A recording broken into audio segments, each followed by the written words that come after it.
തമാശ പറഞ്ഞതാണോ? Live update big ബോസിൽ നമ്മുടെ അനുമോളോട് ആ ഇഷ്ടം നമ്മുടെ അനീഷേട്ടൻ തുറന്നു പറഞ്ഞിരിക്കുകയാണ്. അനീഷേട്ടൻ ആ ഇഷ്ടം അങ്ങോട്ട് തുറന്നു പറഞ്ഞതും ഒരു പ്രാരാബ്ദം കൊണ്ട് ഒരു കെട്ട് അനുമോൾ ഇങ്ങോട്ട് അങ്ങ് അഴിക്കാൻ തുടങ്ങി. കുറെ കാര്യങ്ങൾ ചെയ്ത് ചേർക്കാനുണ്ട് എന്നൊക്കെ പറഞ്ഞ് അങ്ങ് തുടങ്ങി. പിന്നെ അങ്ങ് പിന്നെ പുള്ളിക്കാരത്തി വേറൊരു കാര്യം പറയുമ്പോഴത്തേക്ക് അനീഷേട്ടൻ അവിടെ നിന്ന് എഴുന്നേറ്റ് പോകുന്നുണ്ട് കേട്ടോ.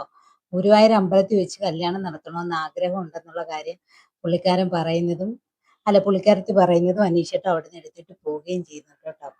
അപ്പൊ അനുമോള് പറയുന്നത് ഇനി 2 വർഷം കൂടെ എനിക്ക് കല്യാണത്തിന് വേണ്ട, അമ്മയടിക്ക് അച്ഛനടിക്ക് അനുമതി ചോദിച്ചിട്ടുണ്ട്, സ്വന്തമായിട്ട് സെറ്റിൽ ആവണം, ചേച്ചിയുടെ കല്യാണം നടത്തിയിട്ട് ചേച്ചിക്കൊന്നും കൊടുത്തിട്ടില്ല, ഈ വക കാര്യങ്ങളെല്ലാം അനുമോൾ അനീഷേട്ടനോട് പറയുന്നുണ്ട്.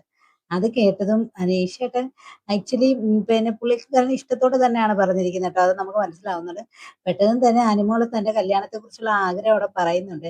ഗുരുവായൂർ അമ്പലത്തിൽ വെച്ച് കല്യാണം നടത്തണമെന്ന് പറയുന്ന സ്പോട്ടിൽ തന്നെ നമ്മുടെ അനീഷേട്ടൻ അവിടെ ആ ഊഞ്ഞാലിൽ നിന്ന് എഴുന്നേറ്റ് പോയി കിച്ചണിൽ പോയിരുന്ന് പാത്രം കഴുകാനായിട്ട് നിൽക്കുന്നതാണ്. അനുമോളെ വെളിയിൽ എന്ത് ചെയ്യണമെന്ന് അറിയാതെ ഇങ്ങനെ ഊഞ്ഞാലിലിരിക്കുകയാണ്. ബിഗ് ബോസിനോട് പറയുന്നു, ബിഗ് ബോസെ എന്നെ ഒന്ന് കൺഫെഷൻ റൂമിലോട്ട് ഒന്ന് വിളിക്കാന്നൊക്കെ പറയുന്നുണ്ട്. ഇത് ആരോട് ഞാൻ തുറന്നു പറയുക എന്നുള്ളൊരു ടെൻഷനിൽ ഓടി നടക്കുകയാണ് അനുമോൾ ഇപ്പോൾ അവിടെ. ഇത്രയും സംഭവമാണ് ഇപ്പൊ രാവിലെ നടന്നത്. എന്തായാലും തുടക്കം തന്നെ പൊട്ടി പാളീസായെന്ന് വേണം പറയാനായിട്ട്.